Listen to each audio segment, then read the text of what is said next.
In today's video, I'm going to teach you how to withdraw from View Only Wallet on Trust Wallet.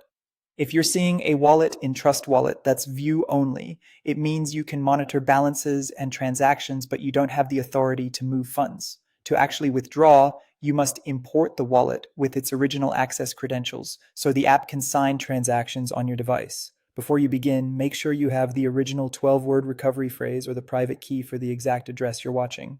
This is absolutely essential. Without it, no app or support team can grant withdrawal access. Keep this information offline and secure, and only enter it into the official Trust Wallet app. Never share it with anyone and avoid typing it on public or untrusted devices. Open the Trust Wallet app and go to Wallets. This is where all your wallets are managed. If the address you've been watching is listed as view only, we're going to bring it in as a full access wallet by importing the correct keys. Tap Add Wallet. This prepares the app to add another wallet instance to your list without changing anything about the funds on chain. Choose I already have a wallet. You're not creating something new here. You're restoring control of an existing address by proving ownership with your recovery phrase or private key. Trust Wallet may prompt you to confirm that you understand the security implications. This is normal and a good reminder to proceed carefully.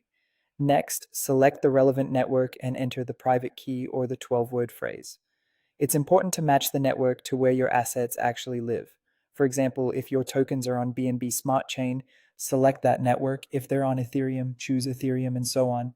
Enter your phrase or key carefully, double check for typos, and confirm.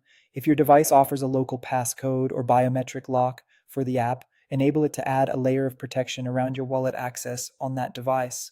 Once the import completes, the address you previously viewed should appear as a fully controlled wallet. At this point, you can withdraw just like any normal transaction from Trust Wallet. Remember that most networks require a small amount of the native coin to cover gas fees, so ensure you have enough to send your funds successfully. To wrap up, the key to withdrawing from a view-only wallet is having the original recovery phrase or private key, opening Trust Wallet, adding a wallet you already own, and importing it on the correct network. Stay cautious, use only the official app, and keep your credentials private and offline.